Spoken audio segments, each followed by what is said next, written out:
This film is about what happened when guitars got old, and about some of those who look after, repair, sell, and restore the guitars once imagined to be an ephemeral part of the cultural landscape of the late 20th century.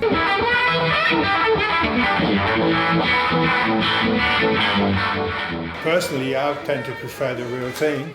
There's a sort of accepted knowledge that gets recycled over and over. Old guitar good, new guitar bad.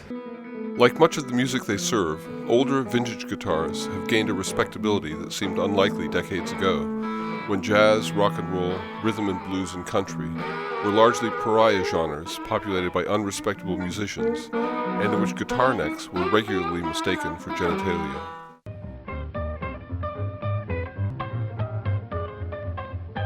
I tell you what, a lot of people think that we've made it all up.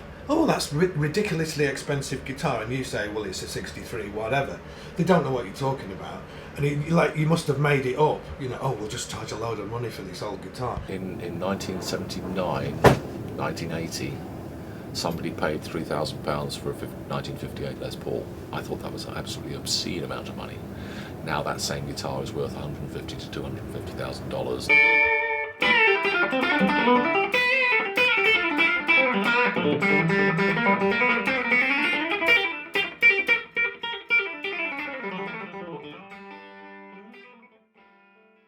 And the collectors were not interested. They were musicians.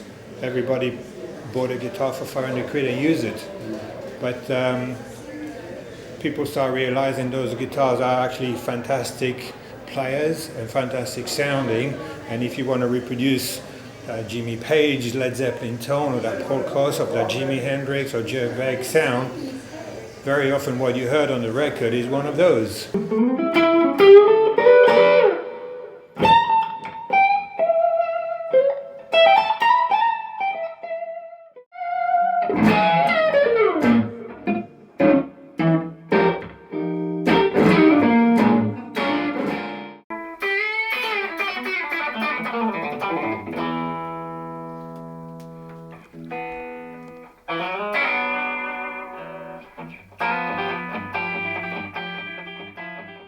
It's a 1958 Gibson Flying V. It's not a reissue, it's the real thing. It more often happens that people have got treasures they don't know about than people who think they've got treasures and they haven't, which you'd think would be the other way around. Well, I'd like to think all the sort of non-player collectors who got into the game sort of 3 or 4 years ago have all had their fingers burnt and left it alone to the musicians now.